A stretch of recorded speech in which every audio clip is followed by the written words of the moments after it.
शांति।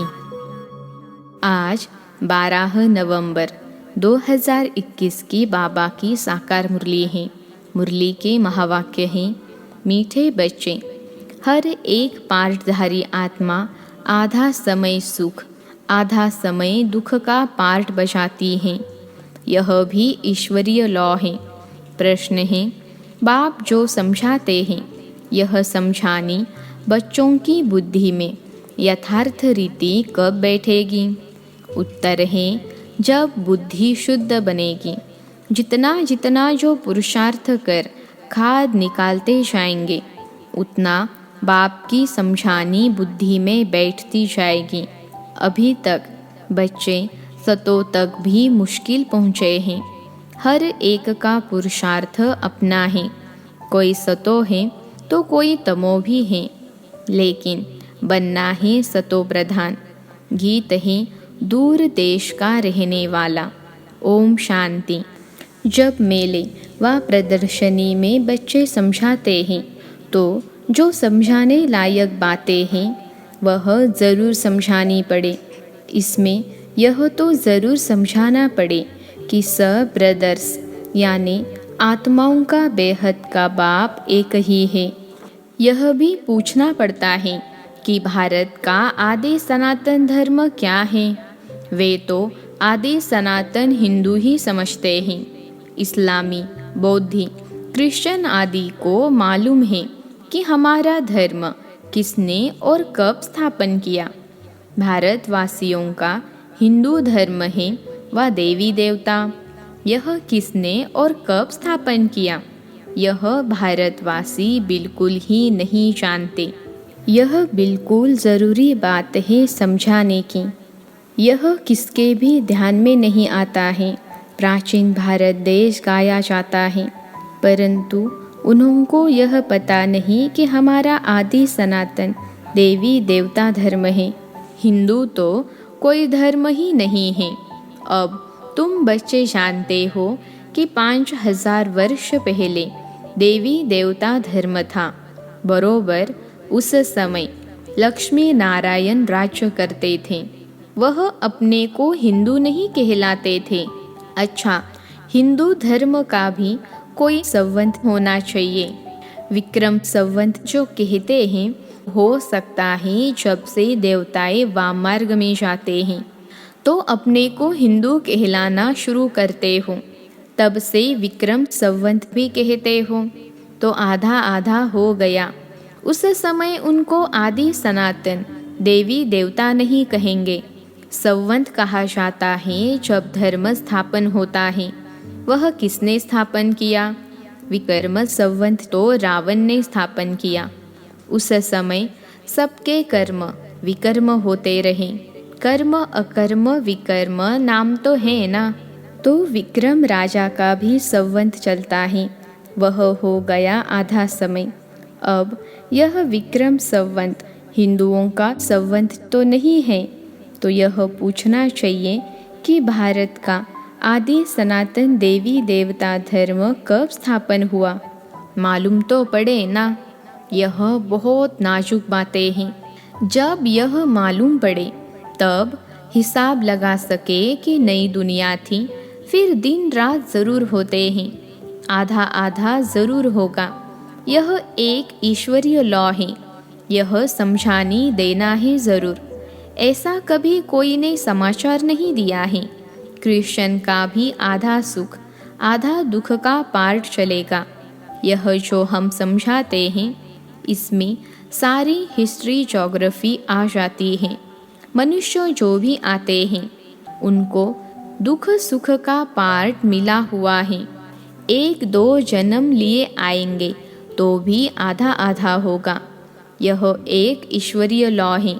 प्रदर्शनी में जब सुनते हैं अच्छा अच्छा करते हैं, बाहर निकलने से ही भूल जाते हैं। बिरला कोई ध्यान देते हैं। कोई 1 मास आकर भी गुम हो जाते हैं। कोई 10 मिनट समझते, कोई 1 घंटा, कोई तो कुछ समय आकर चलते चलते थक जाते हैं। ऐसे सेंटर्स पर होता रहता है। कैसे देवी संप्रदाय बन रहे हैं। यह भी वंडर है। नई दुनिया का धर्म पुरानी दुनिया में स्थापन हो रहा है। यह बातें तुम बच्चों की बुद्धि में आती हैं।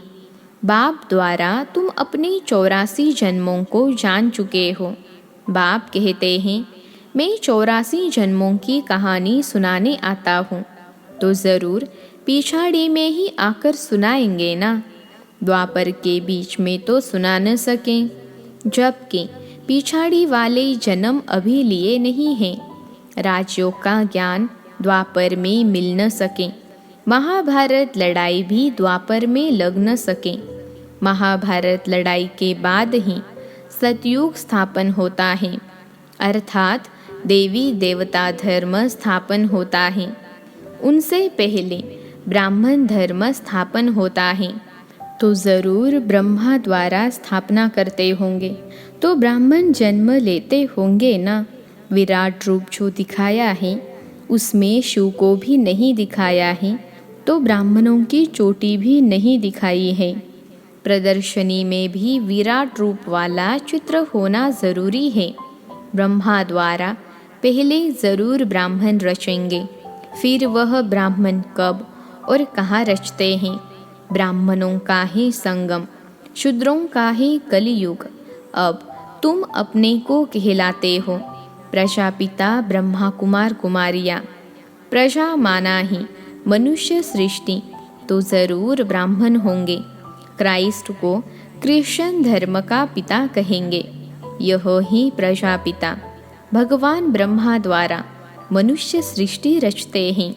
ऐसे नहीं क्राइस्ट द्वारा बौद्धियों द्वारा रचते हैं।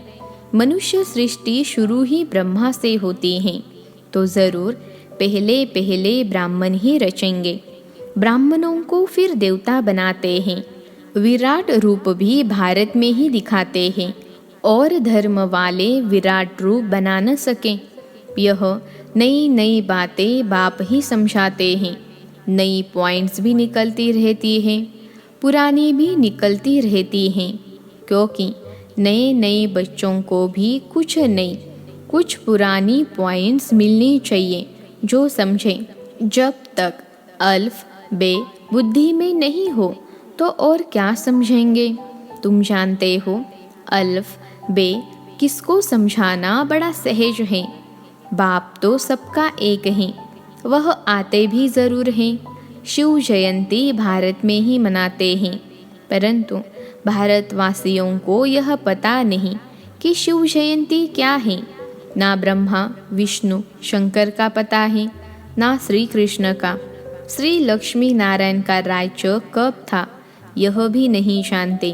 क्राइस्ट होकर गए, उनके पोप की सारी लिस्ट होगी, परंतु भारतवासियों को यह पता नहीं कि यह लक्ष्मी नारायण भी भारत में राज्य कर कर गए हैं। जो भी चित्र बनते हैं, पूजा करते, उनका ऑक्यूपेशन बिल्कुल ही नहीं जानते। देवताओं से फिर क्षत्रियों ने राजाई कैसे ली, क्या लड़ाई की। राजाई बदली होती है तो ज़रूर कोई ने विजय पाई, वहाँ तो यह बात ही नहीं। वह तो अच्छी तरह राज्य देते हैं। मनुष्य तो कितने अंधियारे में हैं, तुमको कितनी रोशनी मिलती है। ऐसे भी नहीं सब बातें किसको याद रहती हैं। नहीं तो बाबा ने जो समझाया वह सब प्रदर्शनी में समझाना चाहिए। प्रदर्शनी में एक दिन आते हैं, फिर दूसरे दिन आते नहीं। कुछ भी पता नहीं पड़ता है कि समझते हैं व नहीं। ओपिनियन में लिखाना चाहिए कि पहले हमको यह पता नहीं था, तो देवी देवता धर्म कहा गया। संवत बताओ, हिंदू धर्म कब से शुरू हुआ, हर एक क्या क्या समझाते हैं, यह किसको पता नहीं पड़ता। ओपिनियन रखने वाला भी चाहिए। तुम सिद्ध करके बताते हो 5000 वर्ष का यह चक्र है, लिखो। संवत आदि का किसको मालूम तो है नहीं। यह बातें कोई शास्त्र में सुनी हैं, फिर हमने कहाँ से सीखी। तो हमको सिखाने वाला ज़रूर भगवान होगा। भगवान बिगर यह बातें कोई समझा न सके, वह भी ज़रूर कोई तन में आएगा। परमात्मा ज्ञान का सागर है, परमपिता परमात्मा ब्रह्मा द्वारा स्थापना करते हैं। आदि मध्य अंत की नॉलेज देते हैं। उनका नाम है शिव। भक्ति मार्ग में उनके ढेर नाम रख दिए हैं। कम से कम 1.5 लाख अपनी अपनी भाषा में उनके नाम रखते हैं। बच्चों को रोज कितना समझाते हैं, परंतु अर्जुन शुद्ध बुद्धि बने नहीं हैं। पुरुषार्थ करते रहेंगे तो खाद निकल जाएगी। अब तक तो बच्चे सतो तक भी मुश्किल पहुँचे हैं। उसमें भी कोई तमो सतो प्रधान, सतो रजो तमो इसमें भी नंबरवार हैं। हर एक का पुरुषार्थ अपना अपना चलता है। इस समय मनुष्यों की है विनाशकाली विपरीत बुद्धि। सिर्फ पांडवों की थी प्रीत बुद्धि। उन्होंने विजय हुई। असुर और देवता है दोनों मनुष्य। ऐसे नहीं कि असुरों की कोई भयानक शक्ल होती है। वह तो लड़ाई में गोले गैस आदि से बचने लिए ड्रेस पहनते हैं। वह है आसुरी संप्रदाय। तुम हो राम संप्रदाय, क्योंकि तुमने 5 विकार छोड़े हैं।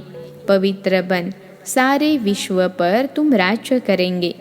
तुम्हारी कोई के साथ लड़ाई नहीं है। बाबा कितनी बातें समझाते हैं। कोई मास दो आकर फिर थक जाते हैं। फिर समझा जाता है तकदीर में नहीं है। साधारण प्रजा में तो आएंगे। प्रजा तो ढेर बनने वाली है। अभी भी देखो प्रजा कितनी है। किस तरफ अन्न की कमी होने कारण मनुष्य भूख में भी मर जाते हैं। कोई तरफ बारिश नहीं होने कारण अकाल भी पड़ जाता है। इसमें गवर्नमेंट क्या करेगी? ये तो नेचुरल कैलेमिटीज़ हैं। अब तो मुसलधार बरसात भी पड़ेगी। विनाश तो होना है। तो तुमने जो साक्षात्कार किया है वह सब प्रैक्टिकल में होगा। साक्षात्कार में एक कृष्ण का महल देखेंगे। सारा तो नहीं देख सकेंगे। अच्छा देखेंगे विनाश हुआ। शरीर छोड़ेंगे तो सब कुछ भूल जाएंगे। सारी दुनिया खत्म हो जाने वाली है। फिर दुनिया ही बदल जाएगी। तुमको सब कुछ भूल जाएगा। अभी तुम्हारे में शुरू से लेकर अंत तक सब नॉलेज है। मूल वतन सूक्ष्म वतन का चक्र कैसे फिरता है, सारी नॉलेज बाप ने दी है। जिसमें जितना जास्ती ज्ञान उतना जास्ती नशा रहता है। अभी हम मास्टर नॉलेजफुल हो गए। फिर जब विनाश होगा हमारा शरीर खलास हो जाएगा। इस जन्म तक ही नॉलेज रहती है। तो इतना बुद्धि में नशा रहना चाहिए कि हम यह शरीर छोड़ जाकर प्रिंस प्रिंसेस बनेंगे। मनुष्य तो पढ़कर जाकर अपनी अपनी कमाई करते हैं। बाप कहते हैं हम कोई कमाई नहीं करते। हम तो तुमको सिखलाकर अपने घर ले जाते हैं।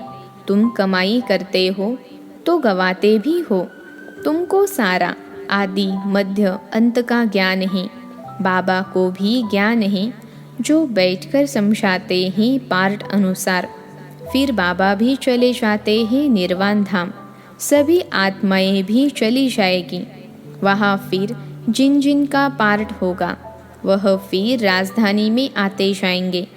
बाकी टाइम शांति धाम में रहेंगे। बच्चों को कितना ज्ञान मिल रहा है ऊंच पद पाने के लिए। नए किसकी बुद्धि में बैठ न सकें। सिर्फ इतना कहेंगे ज्ञान तो बहुत अच्छा है। फिर अपने धंधे धोरी में चले जाएंगे।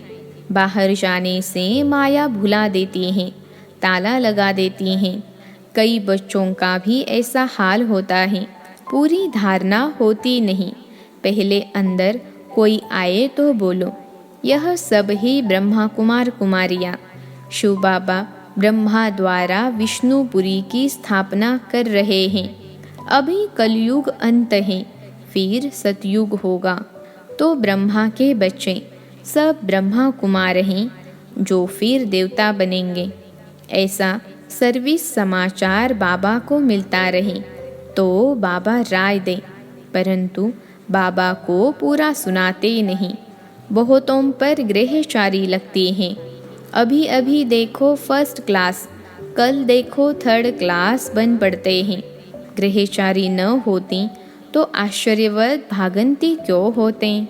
जो बच्चे प्रदर्शनी में अच्छी तरह जाकर सर्विस करते हैं वह अपना समय भी सफल करते हैं।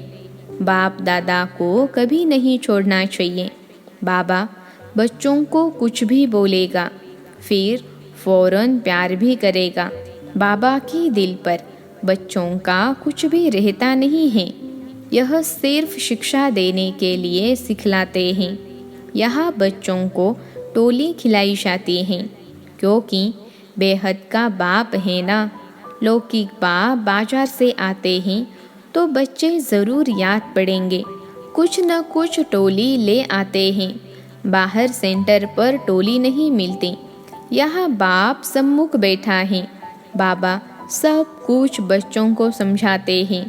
यह द्वापर से ऋषि मुनि जो सतो प्रधान थे, जिनकी बुद्धि को ताला लगा हुआ नहीं था, वे भी कहते थे रचता और रचना को हम नहीं जानते हैं। आज कलयुग में सबकी बुद्धि को ताला लगा हुआ है, फिर वह कैसे जान सकेंगे। शास्त्र तो वह ऋषि मुनि भी पढ़ते थे। तुमको पॉइंट्स बहुत मिलती है समझाने के लिए। अच्छा, मीठे मीठे सिखिलते बच्चों प्रति माता पिता बाप दादा का याद प्यार और गुड मॉर्निंग। रूहानी बाप की रूहानी बच्चों को नमस्ते। हम रूहानी बच्चों की रूहानी माता पिता बाप दादा को याद प्यार, गुड मॉर्निंग और नमस्ते बाबा नमस्ते। धारणा के लिए मुख्य सार पहली पॉइंट है, भगवान हमको पढ़ाकर भगवती भगवान बनाते हैं। इसी खुशी व नशे में रहना है। रचता और रचना का ज्ञान बुद्धि में रख दूसरों को सुनाना है। दूसरी पॉइंट है, जैसे बाप किसी बच्चे की बात दिल पर नहीं रखते हैं, ऐसे किसी की भी बात दिल पर नहीं रखनी है। आज का वरदान है, करावन हार की स्मृति से सेवा में सदा निर्माण का कार्य करने वाले कर्म योगी भव। करावन हार की स्मृति से सेवा में सदा निर्माण का कार्य करने वाले कर्म योगी भव। विश्लेषण है, कोई भी कर्म कर्म योगी की स्टेज में परिवर्तन करो। सिर्फ कर्म करने वाले नहीं, लेकिन कर्मयोगी हैं। कर्म अर्थात व्यवहार और योग अर्थात परमार्थ, दोनों का बैलेंस हो। शरीर निर्वाह के पीछे आत्मा का निर्वाह भूल न जाए। जो भी कर्म करो वह ईश्वरीय सेवा अर्थ हो। इसके लिए सेवाओं में निमित्त मात्र का मंत्र व करावन हार की स्मृति का संकल्प सदा याद रहे। करावन हार भूले नहीं तो सेवा में निर्माण ही निर्माण करते रहेंगे। आज का स्लोगन है, सेवा व संबंध संपर्क में विघ्न पड़ने का कारण है पुराने संस्कार। उन संस्कारों से वैराग्य हो। सेवा व संबंध संपर्क में विघ्न पड़ने का कारण है पुराने संस्कार। उन संस्कारों से वैराग्य हो। अच्छा, ओम शांति।